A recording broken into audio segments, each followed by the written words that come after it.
사도신경으로 신앙 고백하시겠습니다.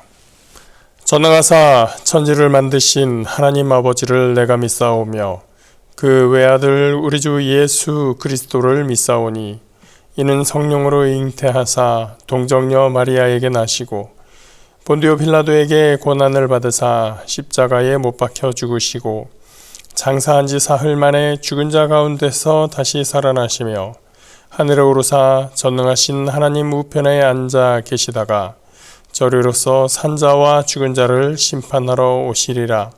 성령을 믿사오며 거룩한 공회와 성도가 서로 교통하는 것과 죄를 사하여 주시는 것과 몸이 다시 사는 것과 영원히 사는 것을 믿사옵나이다. 아멘. 오늘 함께 보실 말씀은 창세기 1장 31절 말씀입니다. 구약성경 2페이지 창세기 1장 31절 한 절 말씀입니다. 창세기 1장 31절 말씀입니다. 하나님이 지으신 그 모든 것을 보시니 보시기에 심히 좋았더라. 저녁이 되고 아침이 되니 이는 여섯째 날이니라. 오늘은 2024년도 마지막 날입니다. 아침 해가 떠오르고 저녁이 되면 어두워졌다가 다음 날이 되면 다시 해가 떠오르는 것은 매일매일 반복하는 일이고 다를 것이 없지만 우리는 어느 날을 연말로 정하고 어느 날은 연초로 정하면서 여러 가지 의미를 부여합니다. 연말과 새해라고 하는 시간이 우리에게 주는 의미는 지나간 어떤 한때를 과거로 정리하고 이제 다가오는 시간은 새로운 마음으로 시작한다라는 것이 가장 클 것입니다. 그래서 오늘이나 내일이나 해가 뜨고 지는 것은 별반 다를 것이 없지만 과거를 기억 속에 접어두고 지금부터는 새로운 세상을 살듯이 우리의 삶을 초기화하는 시기로 잡는 것이 바로 이 연말 그리고 내일 연초 그 시간이 될 것입니다. 한 해의 마지막 날 그리고 새해의 시작의 날 그 시간이 우리에게 의미를 갖게 되는 것이죠. 예년 같으면 평온하고 차분하게 올 한 해를 돌이켜보는 시간이 됐을 텐데 어쩐지 요즘 우리 사회는 하루하루가 격동하는 상황을 우리가 경험하고 있습니다. 과거의 일이 마무리되기보다는 계속해서 뭔가 사건이 벌어지고 이어지고 있는 이 상황에서 얼마나 우리의 삶에서 평온한 삶이라는 것이 소중한지 또 어떻게 얻은 참 귀한 시간인가 라는 것을 새삼 깨닫게 됩니다. 세계의 어떤 상황을 보더라도 이러한 우리의 평온한 삶이라는 것이 참 흔치 않는 것이구나 라는 것도 또 떠올리게 되죠. 오늘 읽어드린 본문은 창조의 시간, 하나님께서 창조의 작업을 마치신 여섯째 날을 마무리하는 구절입니다. 다시 한번 보면 하나님이 지으신 그 모든 것을 보시니 보시기에 심히 좋았더라. 저녁이 되고 아침이 되니 이는 여섯째 날이니라. 저녁이 되고 아침이 되니 이 표현은 창조의 첫날부터 계속해서 반복되는 구절입니다. 그런데 첫 번째 일어났을 때의 첫째 날에는 빛이 생겼고 둘째 날에는 또 어떤 것이 있었고 셋째 날에는 어떤 것이 있었고 그 표현은 같을지라도 그때그때 있었던 상황들은 모두 다 다르죠. 창조의 첫날부터 저녁이 되고 아침이 되는 것은 달라지는 것이 없었습니다.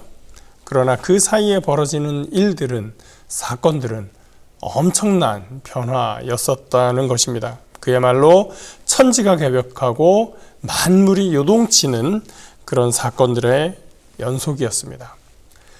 이렇게 창조 이래 세상은 끊임없이 움직였습니다. 성경에 있는 많은 사건들은 우리가 그저 글씨로 읽을 때는 과거에 있었던 이야기일 수 있지만 그 사건들을 경험하고 있는 당사자들로서는 그 사건, 그 당대의 그 일을 경험하고 있는 인물들에게는 때로는 이 일들이 너무나 압도적이기도 하고 때로는 너무나 버거운 일들이기도 했습니다. 아브라함이 고향 친척을 떠나 새로운 땅, 가보지 않은 그 땅을 향해서 이주하는 과정이 그랬을 것입니다. 또 이스라엘 백성들이 애굽을 떠나 홍해를 건너고 광야로 들어가는 그 시간들이 또한 그랬을 것입니다. 다윗이 사울 군대의 장군이었던 시절을 지나서 사울의 미움을 받아 그로부터 달아나야 했었던 시간들, 또 그가 왕이 되었음에도 불구하고 자기 친아들의 반역을 통해서 또 다시 왕궁을 떠나 아들의 손을 피해서 달아나야 했었던 시간들, 그 순간들은 참으로 비참한 시간들이었을 것입니다. 나라가 남북으로 갈라지고 강대국에 의해서 왕조가 무너지고 또 포로로 끌려갔었던 그 백성들의 삶에 평온함이라는 것은 기대하기 어려운 것이었을 것입니다.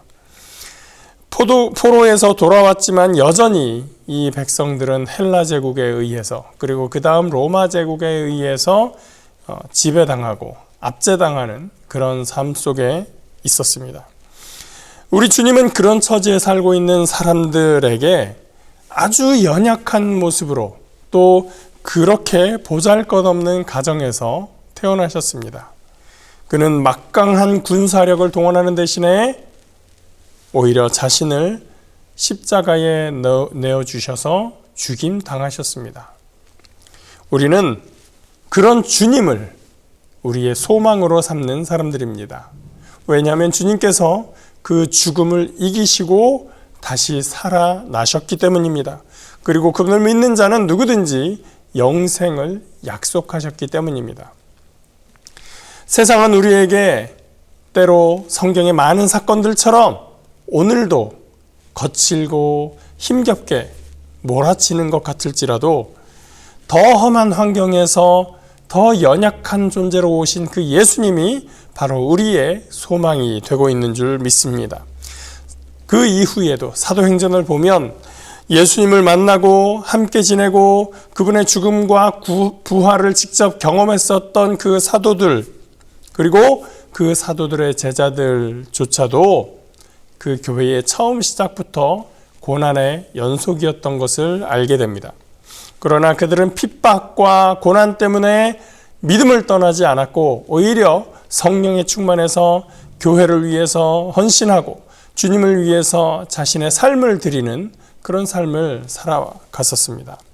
그리고 그들의 헌신이 오늘 우리에게까지 이 복음이 증거되는 그러한 결과를 갖게 되었습니다.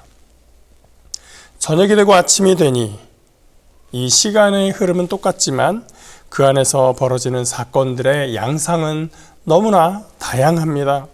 창조의 사건들이 있는가 하면 고통의 순간이 있기도 하고 위로가 있기도 하고 눈물이 있지만 기쁨이 있고 또 갈등이 있는가 하면 화해가 이루어집니다. 그리고 그 안에는 하나님의 일하심이 있습니다.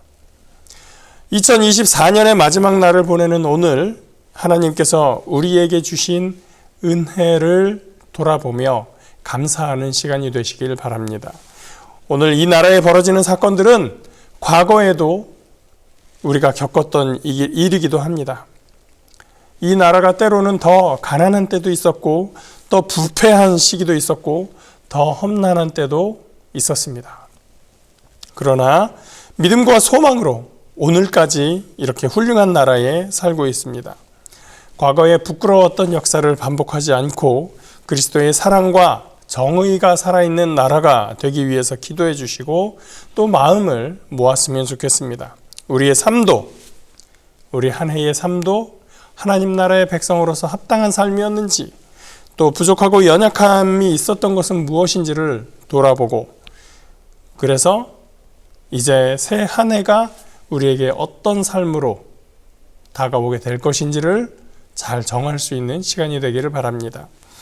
저녁이 되고 아침이 되어 우리가 새로운 한 해를 바라볼 때, 새로운 한 해를 새 아침을 맞이할 때 소망 가득한 기쁜 마음으로 시작하는 저와 여러분 되시기를 주님의 이름으로 축복합니다. 기도하겠습니다. 하나님 감사합니다. 2024년 마지막 날을 시작하는 이 시간, 하나님께서 우리에게 주신 은혜와 축복을 우리가 돌이켜보기 원합니다. 하나님, 세상의 환난과 고통 속에서도 우리가 소망을 잃지 않는 것은 주님의 사랑과 주님의 정의가 함께함을 믿기 때문입니다. 예수 그리스도께서 연약한 모습으로 오셨지만 가장 강력한 능력이 되어서 우리에게 소망이 됨을 감사합니다. 우리에게 주신 그 생명으로 말미암아 우리가 하나님의 사랑을 더욱더 온전히 증거하며 또 새롭게 맞이하는 한 해에 참된 주님의 백성으로 더 아름다운 결실을 맺어가는 귀한 주의 자녀들 될 수 있도록 함께하여 주시옵소서. 감사드리며 예수의 이름으로 기도합니다. 아멘. 하늘에 계신 우리 아버지여, 이름이 거룩히 여김을 받으시오며 나라가 임하시오며 뜻이 하늘에서 이루어진 것 같이 땅에서도 이루어지이다. 오늘 우리에게 일용할 양식을 주시옵고 우리가 우리에게 죄 지은 자를 사하여 준 것 같이 우리 죄를 사하여 주시옵고 우리를 시험에 들게 하지 마시옵고 다만 악에서 구하시옵소서. 나라와 권세와 영광이 아버지께 영원히 있사옵나이다. 아멘.